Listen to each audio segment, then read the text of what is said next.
అప్పుడు కేర్ తీసుకున్నారో లేదో తెలియదు కానీ ఇప్పుడు మాత్రం కేర్ తీసుకోలేదండి. అంటే ఫైట్స్ జరిగేటప్పుడు రిస్క్ టేకింగ్ అండ్ ఈ డేరింగ్ అనేది మీకు చిన్నప్పటి నుంచి ఉందా విజయశాంతి గారు? నేను కర్తవ్యం తర్వాత నుంచి నాలో తెలియని ఒక మార్పు వచ్చింది. ఓ, సో హ్యావ్ టు డూ అన్నది నాకు లోపల నుంచి చెప్తూ ఉంటుంది, చేద్దాం అని. అండ్ అలాగే కళ్యాణ్ రామ్ గారు, మీరు ఒక పక్కనేమో ఎక్స్పెరిమెంటల్ ఫిల్మ్స్ లైక్ అమిగోస్ చేస్తూ ఉంటారు, ఇంకొక పక్కన ఇలాంటివి, రెండింటిని ఎలా బ్యాలెన్స్ చేస్తూ ఉంటారు? లైక్ యూ డూ వన్, ఇది ఒకటి చేద్దాం, నెక్స్ట్ ఇంకొకటి ఎక్స్పెరిమెంటల్కి వెళ్ళిపోదాం అని అనుకుంటారా ముందే? లేదండి, అలా నేను ఐ డోంట్ ప్లాన్ ఎనీథింగ్ అండి. వచ్చే కథ నన్ను ఎక్సైట్ చేసిందా లేదా చూసుకుంటాను, చూసుకొని దాన్ని బట్టి ముందుకు వెళ్తానండి. Okay, so it's not planned thing to do. అంటే నాది సింపుల్ ఫిలాసఫీ అండి. మనం అనుకుని ఏ కథ రాయించలేం. Probably you are meant to have a film, you are meant to do a film, you will do it.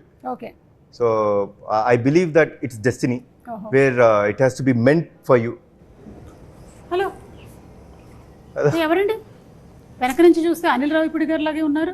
Hello ma'am hello ma'am మీకోసం వచ్చాను నేను. అనిల్ గారు, నాకు అక్కసం రాలేదా? మీకోసం కూడా వచ్చాను. నేను ఇప్పుడే చెప్తున్నాను నీళ్ళు. ఒక్క నిమిషం వస్తాను. మీరు ఎలాగూ చేసుకోవాలి, కాదు, మీరు ఎలాగూ మొత్తం మీరే మాట్లాడతారు. ఒక్క నిమిషం ఆగండి బాబు, చైర్ తీసుకురా. మీరు ఎవరిని వదలరా?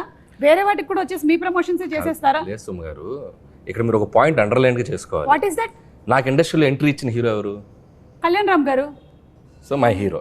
ఆ, ఈవిడ లెజెండరీ యాక్ట్రెస్ విజయశాంతి గారు, లేడీ సూపర్ స్టార్. ఆవిడకి రీఎంట్రీ ఇచ్చిన డైరెక్టర్ ఎవరు? అనిల్ రావిపూడి గారు. మరి వాళ్ళిద్దరు కలిసి ఒక సినిమా చేస్తున్నప్పుడు అది నా సినిమా అవదా? Oh, and maximum number of shows మీతో యాంకరింగ్ చేసింది ఎవరు? మీరు.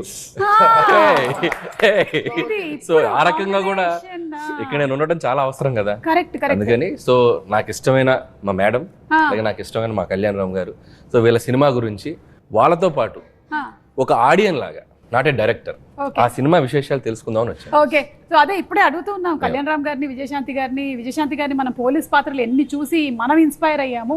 అలాంటిది ఆవిడ మళ్ళీ ఇందులో కనిపించబోతుందంటే అది ఒక కనువిందే. ఏప్రిల్ 18న మనం చూడబోతున్నాము.